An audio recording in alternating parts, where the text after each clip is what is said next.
Hello. So I just have a poem. I'm just going to read it. It's called Restore This Land. What cruelty is this? What grief, what sorrow? For many poor Irish there is no hope for tomorrow. In their ancestral homeland they can find no rest. They sleep on the streets, their patience put to the test. Our government imports all manner of people. Some are good, many are illegal. They give them free housing and free health care. They even give them money for new clothes to wear. Will future Gaelic children need to be told, your homeland was once Irish, but then it was sold. All of your houses were given away. There is no home for you. Your future here is grey. Lord, have mercy on the ancient Gael. Awaken their hearts to this heinous betrayal. If we lose our country, there is nowhere to run. The land of saints and scholars will forever be undone. Lord, have mercy on the ancient Irish. Restore us to sanity before we perish. Give us strength for the coming fight, so we may restore this land to Christ's light. So that's just a poem I wrote, and I just want to talk about a few things.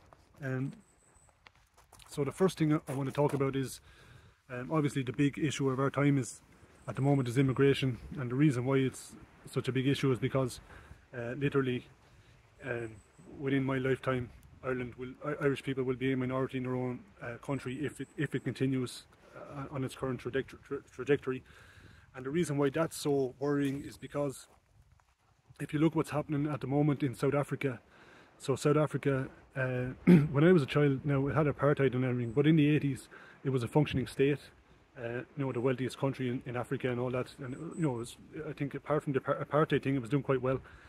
And then, you know, in the early 90s, I'm not sure exactly the year, but you know, everything changed then, and the apartheid was lifted, and the you know, the local kind of black population became the ones in power.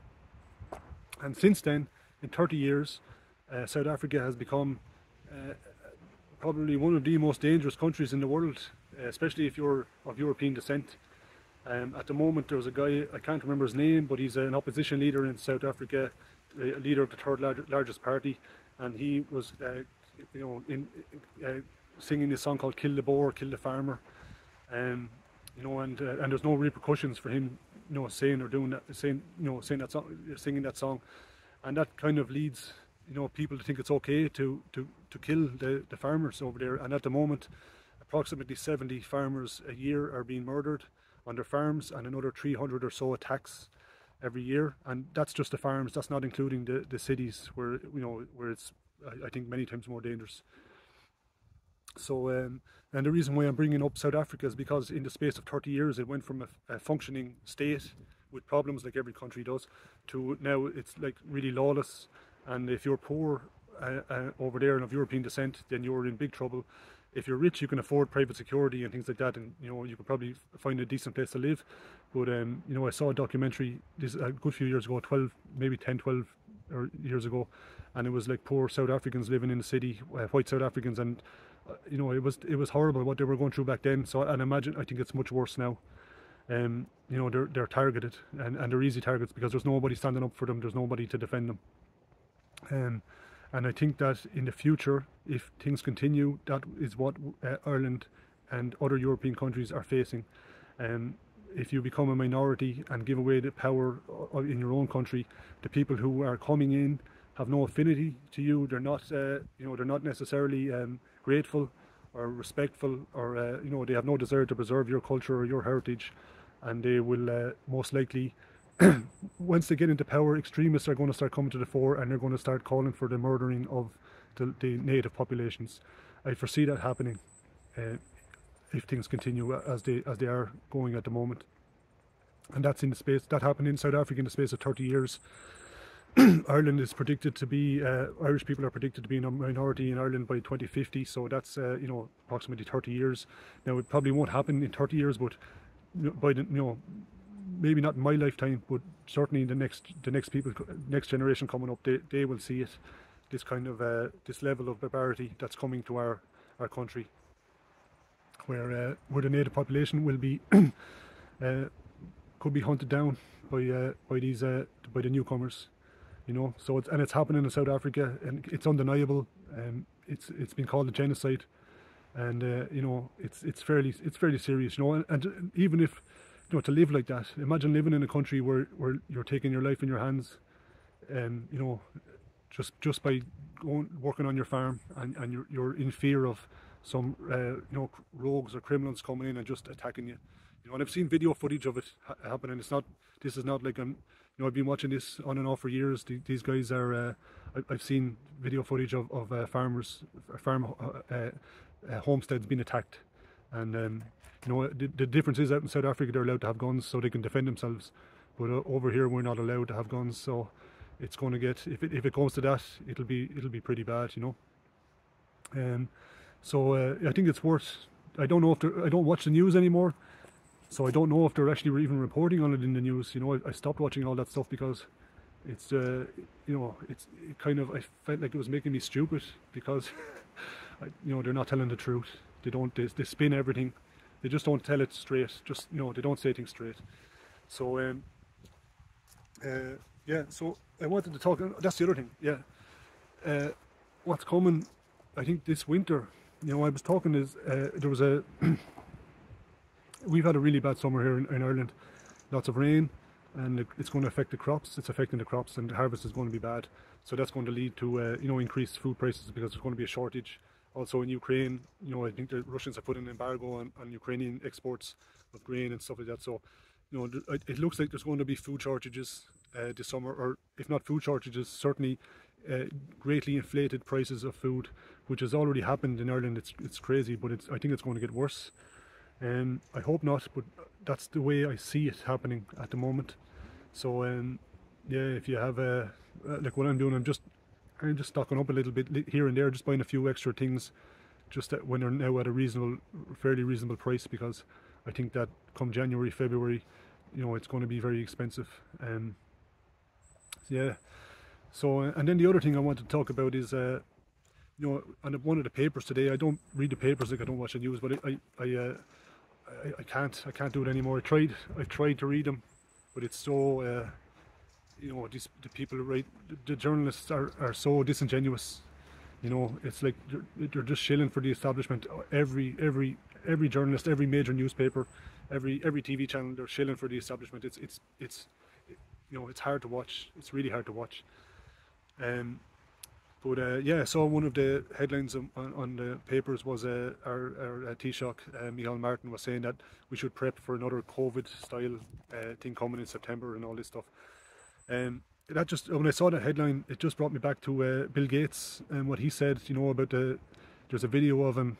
I don't have it saved or anything, so I can't put a link to it, but he basically said, when he was asked about the last pandemic that we had, the COVID pandemic, and he said that the next one is going to be much worse, and he had an evil smirk on his face when he said it, and it just made me think, like, everybody who was awake then knew, well, I knew instantly, like, that the next one is definitely, like, the last one was fake. The next one, we're going to see genuine increases in deaths, and I don't think it's going to be a pandemic. It'll be the pharmacia, the clot shots that they gave out to everybody. I think that they're going to start having a major effect this winter.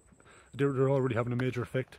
I believe it's 20% excess deaths overall, and in Waterford someone said it's 45% excess deaths running in Waterford at the moment. So we can probably expect that to increase.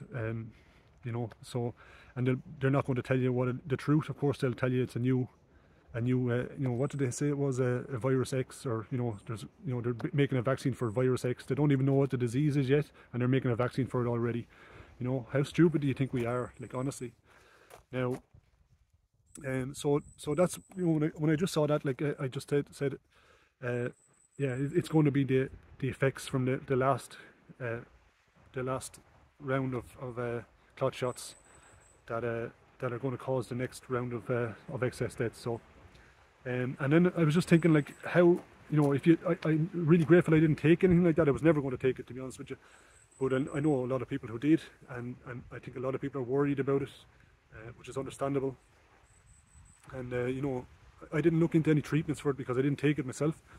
But I have come across something that may help someone if you've taken it and you're looking for a treatment, or if somebody who's taken it. I have come across something that may help. Now, I don't know if it will help, because this is a completely new thing that's been put into the human body. It's never been done before, so I don't know if this will work. But one of the, I've seen a lot of of these fibrous materials, these big clots that are being extracted from the bodies of autopsied dead people of the that died from the the pharmacia, and so its clots seem to be killing these people. I have come across a substance which I use myself. It's called DMSO, and it helps to dissolve clots, apparently, allegedly. Now, I don't use it for that, but I use it for other things. But it's I found it to be the best medicine I've ever come across, probably. I'm going to put a link to it in the description box below. It sounds like a chemical. It's not. It's totally natural. It's a byproduct from the paper mill industry. So it's like it's just a waste from when they extract all the pulp from the trees. I personally think it might be the immune system of the tree. That's what I think it is.